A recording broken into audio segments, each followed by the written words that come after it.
Dhanik Bharat Educational Institutions, Inter, IIT, JEE, NEET, admission opened. దేశవ్యాప్తంగా తెల్లవారుజాము నుంచి petrol diesel ధరలు పెరిగాయి. పెట్రోల్ డీజిల్ పైన ₹3 పెంచారు. అయితే ధరల పెంపు పైన ముందే హింట్ ఇచ్చారు ప్రధానమంత్రి మోదీ. ఈ నెల 10న హైదరాబాద్ లో జరిగినటువంటి బహిరంగ సభలో పెట్రోల్ డీజిల్ ధరలపైన ప్రధానమంత్రి కామెంట్ చేశారు. పొదుపుగా పెట్రోల్ డీజిల్ వాడుకోవాలంటూ కూడా సూచించారు. పరిస్థితులు దారుణంగా ఉండబోతున్నాయని మోదీ దర్భంగా చెప్పేశారు. అయితే ఒక రకంగా చెప్పుకోవాలంటే ప్రజలను భయపెట్టకుండా ముందే సమాచారం ఇచ్చేశారు మోదీ. గడ్డు కాలం రాబోతుందని ముందే చెప్పారు భారత ప్రధానమంత్రి. ప్రధానంగా పర్యటనలు, గోల్డ్ కొనుగోలు తగ్గించుకోవాలంటూ కూడా మోదీ సూచించారు. మోదీ కామెంట్స్ ను పెద్దగా పట్టించుకోలేదు సామాన్య ప్రజలు. కానీ తాజాగా పెట్రోల్ డీజిల్ ధరల పెంపుతో దేశవ్యాప్తంగా నిత్యావసర వస్తువులపైన ప్రభావం పడేటువంటి అవకాశాలు చాలా స్పష్టంగా కనబడుతున్నాయి. ఈ నెల 10న ప్రధానమంత్రి నరేంద్ర మోదీ తెలంగాణ పర్యటనకు వచ్చారు. పలు అభివృద్ధి కార్యక్రమాలు పార్టిసిపేట్ చేశారు. ఈ నేపథ్యంలో జరిగినటువంటి బహిరంగ సభలో దేశ ప్రజలకు అంటే ఒక రకంగా చెప్పుకోవాలంటే 10 కీలకమైనటువంటి సూచనలు చేయడం జరిగింది. బంగారం కొనొద్దు, విదేశీ పర్యటనకు వెళ్ళొద్దు, మరీ ముఖ్యంగా చెప్పుకోవాలంటే సాధ్యమైనంత తక్కువగా పెట్రోల్ డీజిల్ వాడకాన్ని తగ్గించండి, పొదుపు మంత్రాన్ని పాటించండి, సో గ్రీన్ ఎనర్జీని పాటించండి, ఈవీ వెహికల్స్ ప్రోత్సాహకాన్ని పాటించండి. ఇదే అంశాన్ని ప్రధానమంత్రి చెప్పారు. అట్ ద సేమ్ టైం దేశవ్యాప్తంగా తనకున్నటువంటి కాన్వాయ్ తో పాటుగా ఎక్కడ పర్యటనకు వెళ్ళినా తనతో పాటు వచ్చేటువంటి సెక్యూరిటీని సాధ్యమైనంత తగ్గించుకున్నారు. ఇదే అంశాన్ని బేరీజు వేసుకుని కీలకమైనటువంటి రాష్ట్రాలు, ఎన్డీఏ రాష్ట్రాల ముఖ్యమంత్రులు కూడా ఇదే అమలు చేశారు. ఆంధ్రప్రదేశ్ ముఖ్యమంత్రి, డిప్యూటీ సీఎంతో పాటుగా పలువురు కీలకమైనటువంటి నేతలు, మరోవైపు ఉత్తరప్రదేశ్ ముఖ్యమంత్రి, మధ్యప్రదేశ్, ఛత్తీస్గఢ్, ఢిల్లీ, గుజరాత్, రాజస్థాన్ వంటి రాష్ట్రాలకు సంబంధించినటువంటి ముఖ్యమంత్రులు, మంత్రుల కాన్వాయ్లు, అట్ ద సేమ్ టైం కేంద్ర మంత్రుల కాన్వాయ్లను కూడా భారీ స్థాయిలో తగ్గించుకోవడం జరిగింది. 15 నుంచి 18 కాన్వాయ్లు వెళ్లేటువంటి ప్రధానమంత్రి వెహికల్స్ లో కేవలం 2 వెహికల్స్ మాత్రమే యూజ్ చేయడం జరిగింది.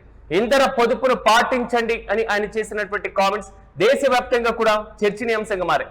దీని వెనుక అంటే ఇంధన సంక్షోభం రాబోతుంది, ఇంధన ధరలు ఆకాశాన్ని తాకేటువంటి అవకాశం ఉంది.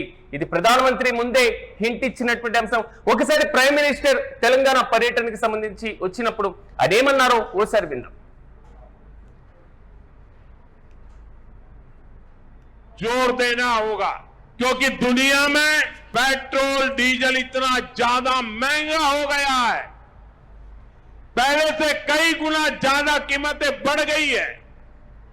तो हम सबका दायित्व है कि पेट्रोल डीजल की खरीद पर जो विदेशी मुद्रा खर्च होती है, पेट्रोल डीजल बचाकर हमें वो मुद्रा भी बचानी है. పెట్రోల్ డీజిల్ వాడకం వల్ల విదేశీ మాదక ద్రవ్యం వెళ్ళిపోతుంది. విదేశీ మారక ద్రవ్యం లేనప్పుడు దిగుమతులు విపరీతంగా పెరిగిపోవడం వల్ల దేశంలో ధరలు తారస్థాయికి చేరుతాయి. కాబట్టి వాటి వాడకాన్ని తగ్గించండి. ఇది ప్రధానమంత్రి చెప్పినటువంటి మాట. రూపాయి వాల్యూ పడిపోవడానికి కూడా ఇదే ప్రధానమైనటువంటి కారణం అవుతుంది అనేటువంటి అంశం. కానీ ఆయన ఇచ్చినటువంటి హింట్, ఆయన ముందే చెప్పినటువంటి తీరును, ఆయన కాన్వాయ్ని తగ్గించుకున్నటువంటి అంశాన్ని, ఆయనతో పాటుగా ఎన్డీఏ రాష్ట్రాల ముఖ్యమంత్రులు, కేంద్ర మంత్రులు కూడా తమ యొక్క కాన్వాయ్లు తగ్గించినటువంటి తీరును గమనించిన తర్వాత దేశవ్యాప్తంగా ఇంధనానికి సంబంధించిన ఒక కీలకమైనటువంటి నిర్ణయం తీసుకోబోతున్నారు. పూర్తి స్థాయిలో ఇంధన సంక్షోభం రాబోతుంది.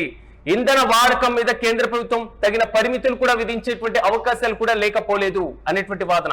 తాజాగా ఇదే అంశమే నిజమైంది. పెట్రోల్ డీజిల్ ధరలు ₹3 పెరిగినాయి. దేశంలో ఉన్నటువంటి కీలకమైనటువంటి నగరాల్లో ఒక్కసారిగా పెరిగినటువంటి ధరలతో సామాన్యులు షాక్ అవుతున్నారు.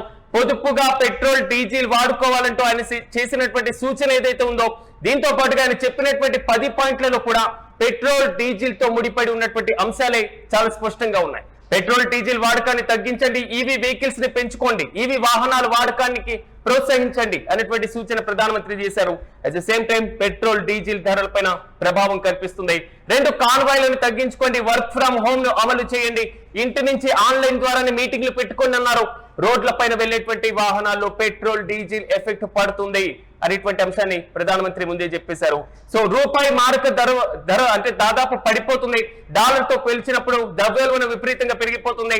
దీనివల్ల ప్రభావం ఎక్కువగా పడుతుంది. కాబట్టి మనం దిగుమతులను తగ్గించుకోవాలి అనేటువంటి అంశాన్ని ప్రధానమంత్రి చెప్పారు. తాజాగా పెట్రోల్ డీజిల్ ధరలకు సంబంధించి ఒకసారి మనం స్క్రీన్ మీద చూసుకున్నట్లుగా పాతగా ఉన్నటువంటి ధరలు ఇప్పుడు కొత్తగా పెరిగినటువంటి ధరలతో దేశంలో కీలకమైనటువంటి నగరాల్లో ఒక్కసారిగా పెరిగాయి. హైదరాబాద్ లో 107 రూపాయలు ఉన్నటువంటి ధర 3 రూపాయలు పెరిగి తాజాగా 10 రూపాయలకి 110 రూపాయలకి చేరుకుంది. డీజిల్ ధర కూడా 95 నుంచి 98 రూపాయలకి పెరిగినటువంటి పరిస్థితి. ఇక విజయవాడ, ఢిల్లీ, ముంబై, చెన్నై, కోల్కతా వంటి ప్రధానమైనటువంటి నగరాల్లో కూడా పెట్రోల్ డీజిల్ ధరలు తారాస్థాయికి చేరుతున్నాయి. ఇది కేవలం పెట్రోల్ డీజిల్ ధరలతో ముడిపడి ఉన్నటువంటి అంశం మాత్రమే కాదు, ప్రజలు ఉపయోగించుకునేటువంటి నిత్యావసర వస్తువుల ధరలపైన కూడా ప్రభావం పడేటువంటి అవకాశం కనిపిస్తుంది. ప్రధానంగా పాల్ ప్యాకెట్ల దగ్గర నుంచి, కూరగాయల దగ్గర నుంచి, నిత్యావసర వస్తువులు ఒక ప్రాంతం నుంచి మరో ప్రాంతానికి దిగుమతి అయ్యేటువంటి ప్రతి చోట రవాణా ఖర్చులు విపరీతంగా పెరగబోతున్నాయి. ఈ పెరిగేటువంటి రవాణా ఖర్చులతో సామాన్యులపైన ఉన్నటువంటి నిత్యావసర వస్తువుల ధరలపైన కూడా ప్రభావం పడేటువంటి అవకాశం కనపడుతున్నాయి. వీటికి తోడుగా ఏదైతే చమురు కంపెనీలు పెంచినటువంటి ధరల ప్రభావమే కాకుండా రాష్ట్ర ప్రభుత్వాలు విధించేటువంటి వ్యాట్ ప్రభావం, ఈ వ్యాట్ ప్రభావం కూడా ఖచ్చితంగా పూర్తి స్థాయిలో పెట్రోల్ ధరలపైన స్పష్టంగా కనబడుతున్నాయి. కాబట్టి ప్రజలు ఇంధన పొదుపును వాడాలి అనేటువంటి ప్రధానమంత్రి వ్యాఖ్యలు ఇప్పుడు కార్యరూపం దాలుస్తున్నాయి. ఎందుకు ఆ రోజు ప్రధానమంత్రి చెప్పారు అనేటువంటి ఆలోచన ప్రతి ఒక్కరిలో మదిలింది. అసలు ఇంధనం పైన ప్రధానమంత్రి మాట్లాడుతున్నారంటే ఏదో కీలకమైనటువంటి నిర్ణయం తీసుకోబోతున్నారు అని అన్నారు. కానీ దాదాపు 5 రాష్ట్రాల అసెంబ్లీ ఎన్నికలు పూర్తయ్యాయి. దీని తర్వాత పెట్రోల్ డీజిల్ ధరలు పెరిగితే కొంతవరకు స్వల్పంలో పైసల్లో పెరిగేటువంటి ఛాన్స్ ఉంటుంది అనుకున్నారు. కానీ భారీ స్థాయిలో 3 రూపాయలు పెరిగినాయి. ఇది దీంతోనే కాదు, ఇంకా పెట్రోల్ డీజిల్ ధరలు పెరిగేటువంటి అవకాశం కూడా ఉందని అంతర్జాతీయ ఆర్థిక విశ్లేషకులు కూడా అంచనా వేస్తున్నారు. చూడాలి ఈ ధరల పెరుగుదల ఎంతవరకు వెళ్ళబోతుంది. ప్రధానమంత్రి ముందే చెప్పినటువంటి విధంగా పొదుపు మంత్రం, పొదుపు సూత్రం అనేటువంటి అంశం దీంట్లో ఎంతవరకు ప్రభావం చూపుతుంది. పెట్రోల్ డీజిల్ ధరలు భారీగా పెరుగుతున్నటువంటి నేపథ్యంలో నిత్యావసర వస్తువులపైన వీటి ప్రభావం ఎంతవరకు ఉంటుందో మనము వేచి చూడాలి.